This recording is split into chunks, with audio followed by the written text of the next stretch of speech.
ದಾಲ್ ಕಿಚಡಿ ಮಾಡ್ತಾ ಇದ್ದಾರೆ. ದಾಲ್ ಕಿಚಡಿ ಮಾಡೋದಕ್ಕೆ ಅರ್ಧ ಟೀ ಸ್ಪೂನ್ ಎಣ್ಣೆ ಮತ್ತು ಗಾರ್ಲಿಕ್ ಹಾಕೊಂಡಿದ್ದೀನಿ, ಸ್ವಲ್ಪ ಗಾರ್ಲಿಕ್ಕು, ಸ್ವಲ್ಪ ಚಿಲ್ಲಿ ಪೇಸ್ಟು, ಸ್ವಲ್ಪ ಚಿಲ್ಲಿ ಪೇಸ್ಟು. ನಿಮ್ಮ ಮನೆಯಲ್ಲಿರುವಂಥದ್ದು.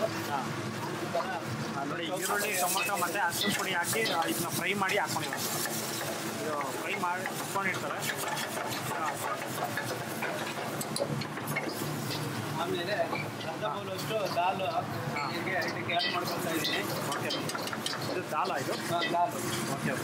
ದಾಲ್ನ ಆ್ಯಡ್ ಮಾಡಿಕೊಂಡು ಆನಂತರ ಇದಕ್ಕೆ 1 ಸ್ಪೂನು ಹಾಲು ಹಾಕೊಳ್ತೀವಿ. 1 ಸ್ಪೂನ್ ಹಾಲು ಆ್ಯಡ್ ಮಾಡಿಕೊಂಡು ಒಂದು ಸೌಟು ಹಾಲು ಹಾಕ್ಕೊಂಡಿದ್ದಾರೆ. ಆನಂತರ ಸ್ವಲ್ಪ ಉಪ್ಪು ಆಲ್ರೆಡಿ ಇರುತ್ತೆ ಅದರಲ್ಲಿ, ಎಲ್ಲ ಇರುತ್ತೆ. ಸ್ವಲ್ಪ ಚಿಲ್ಲಿ ಪೌಡ್ರು, ಸ್ವಲ್ಪ ಗರಂ ಮಸಾಲ, ಸ್ವಲ್ಪ ಧನಿಯಾ ಪೌಡ್ರು, ಸ್ವಲ್ಪ ಗರಂ ಮಸಾಲ, ಧನಿಯಾ ಪೌಡ್ರು ಮತ್ತು ಉಪ್ಪು ಮತ್ತು ಖಾರದ ಪುಡಿ, ಧನಿಯಾ ಪುಡಿ ಇಷ್ಟೊಂದು ಹಾಕ್ಕೊಂಡು ಇದು ಫ್ರೈ ಮಾಡ್ತಾರೆ. ಧನಿಯಾ ಪತ್ರ ಕೂಡ ಇದು ಹಾಕ್ತಾ ಇದ್ದೀನಿ. ಕಾಜು ನೋಡಿ, ಕಾಜು ಸ್ವಲ್ಪ ಹಾಕ್ಕೊಂಡಿದ್ದಾರೆ ಅದರಲ್ಲಿ. ರೈಸು ಇದಕ್ಕೆ ಆ್ಯಡ್ ಮಾಡ್ಕೊಳ್ತಾ ಇದ್ದೀನಿ.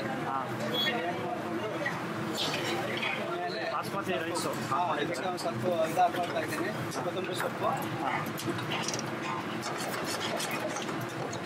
ಅದರಲ್ಲೇ ಸ್ವಲ್ಪ ಕೊತ್ತಂಬರಿ ಸೊಪ್ಪು ಹಾಕ್ಕೊಂಡು ಈಗ ಮಿಕ್ಸ್ ಮಾಡಿಕೊಂಡು ಲಾಸ್ಟಲ್ಲಿ ಒಂದು ಸ್ವಲ್ಪ ಒಂದು ಅರ್ಧ ಸ್ಪೂನ್ ಗೀ ಆ್ಯಡ್ ಮಾಡ್ಕೊಳ್ತಾ ಇದ್ದೀನಿ. ಅರ್ಧ ಟೀ ಸ್ಪೂನು ತುಪ್ಪ ಹಾಕ್ಕೊಂಡಿದ್ದೆ.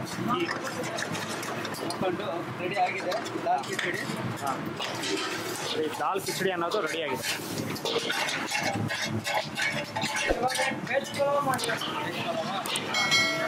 ದಾಲ್ ಕಿಚಡಿ ಅನ್ನೋದು ರೆಡಿಯಾಗಿದೆ.